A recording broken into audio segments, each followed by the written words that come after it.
दोस्तों, प्रेरणास्पद कथाएं YouTube channel पर मैं धनंजय जैन आप सभी का हार्दिक स्वागत करता हूं।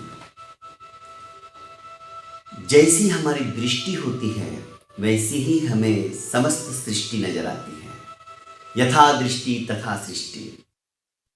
इस उक्ति के अनुसार दृष्टि के कई प्रकार हैं। राग दृष्टि, द्वेष दृष्टि। हम किसी को राग से देखते हैं तो वो दृष्टि हमारी राग दृष्टि हो जाती है। क्रोध दृष्टि, क्रोध के वशीभूत होकर हम जब देखते हैं तो क्रोधाभिभूत होकर देखने की जो दृष्टि होती है वो क्रोध दृष्टि होती है। स्नेह दृष्टि, प्रेम दृष्टि, कई तरह से।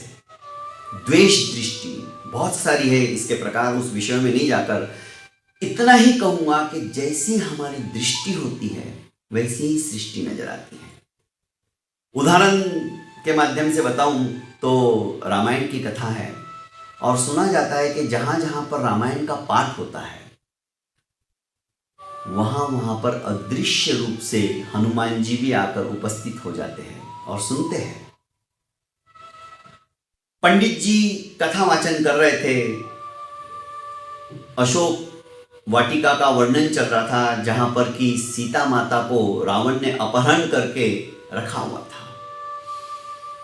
हनुमान जी उसी पेड़ के ऊपर जाके बैठे हुए थे। नीचे सीता माता बैठी हुई थी। विरह की आग के अंदर तप्त हो गई थी। सारा दृश्य हनुमान जी देख रहे थे।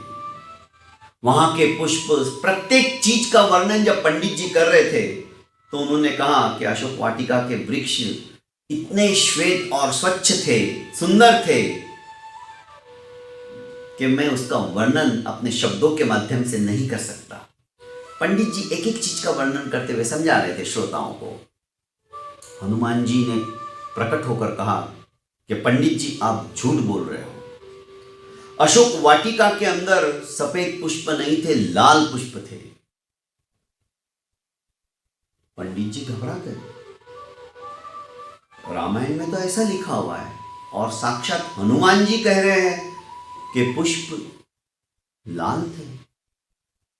यदि ये कहता हूं लाल है तो रामायण जो लिखी हुई है तुलसीदास जी ने वो झूठी है। और हनुमान जी की बात कहता हूं क्योंकि हनुमान जी ने तो साक्षात देखा है। अब समझ में नहीं आ रहा है, रामायण झूठी हो नहीं सकती और हनुमान जी भी झूठ बोल नहीं सकते। क्या करूं? दुविधा में फंस गए। 2 दिन का समय मांगा कि हनुमान जी आप 2 दिन का समय दीजिए, मुझे गहन अध्ययन करना है। तलस्पर्शी ज्ञान उसका देखता हूं, उसकी चूर्णी, उसकी टीका, सब कुछ पढ़ता हूं। दूसरी रामायणों के अंदर भी देखता हूं क्या विवेचन है। हनुमान जी ने कहा ठीक है, पर तुम ऐसा मिथ्या भाषण मत करो, जो है सही वही बोलो। 2 दिन बाद जब फिर से वर्णन करने लगे अशोक वाटिका का तो वही कहा पंडित जी ने कि अशोक वाटिका के वृक्ष श्वेत वर्ण के थे, सफेद थे। हनुमान जी को गुस्सा आ गया। गदा लेकर प्रकट हुए और कहा कि पंडित तुम मिथ्या भाषण करते हो। इस तरह से तुम समाज को, लोगों को गलत बात मत बताया करो। इससे प्ररूपणा जो है गलत होती चली जाएगी। सही बोलो वरना मैं तुम्हारा यही काम तमाम कर दूंगा। मैं मिथ्या बात नहीं सुन सकता हूं। पंडित जी ने कहा हनुमान जी सुनिए, जब आप वहां पर पहुंचे थे सीता माता की खोज करने के लिए तो वहां का दृश्य देखा। आजू बाजू सीता माता के चारों तरफ राक्षस थे।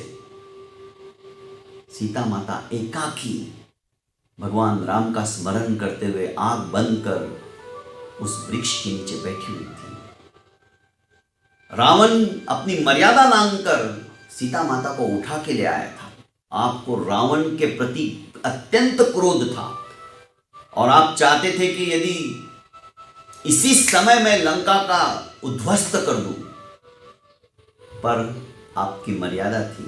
आप सिर्फ सीता माता की खोज के लिए निकले थे, आपको यही आदेश था प्रभु का, पर आपका क्रोध इतना तेज था कि आपके आंखों से चिंगारियां निकल रही थी माता की उस तरह की दुर्दशा देखकर, आंखें लाल लाल हो रही थी। तो फलस्वरूप सफेद पुष्प भी आपको लाल नजर आ रहे थे। आपकी दृष्टि के अंदर क्रोध की चिंगारियां होने की वजह से सब कुछ लाल नजर आ रहा था। कहने का अभिप्राय, एक तो एक कथा है, वस्तु स्थिति नहीं है। अभिप्राय है कि जैसी हमारी दृष्टि होती है वैसी ही हमें सृष्टि नजर आती है। गुणावगुण दृष्टि, जिसके साथ हम प्रेम करते हैं वहां पर हमारी दृष्टि उसके दोषों को भी ढक देती है, उसके दोषों में भी हमें गुण नजर आते हैं, वो गुण दृष्टि हो गई। दोस्तों, कभी इसी विषय के ऊपर हम चर्चा करेंगे। दृष्टि के कई तरह के प्रकार हम आपके सामने रखेंगे। बहुत बहुत धन्यवाद। अपनी दृष्टि आज का विषय के अनुसार इतनी स्वच्छ, सुंदर और अच्छी रखो कि हम दूसरों की बुराइयों में भी अच्छाई देखें। बुराई देखने की हम कोशिश नहीं करें। हमारी दृष्टि उस चित्रकार की तरह चाहिए। चित्रकार के सामने तरह तरह के चित्र आते हैं, पर उनमें से वो सिर्फ अच्छाइयों को ग्रहण करता है, क्योंकि उसकी दृष्टि वैसी होती है। और जब वो खुद अपना चित्र बनाता है, ये जिसने भी बनाया होगा, माँ सरस्वती का चित्र, आज इनकी आंखें, इनका नाक, इनके हाथ, इनके पैर, सब कुछ इतना सुंदर है कि देखते ही मन में श्रद्धा का स्थान उपस्थित होता है।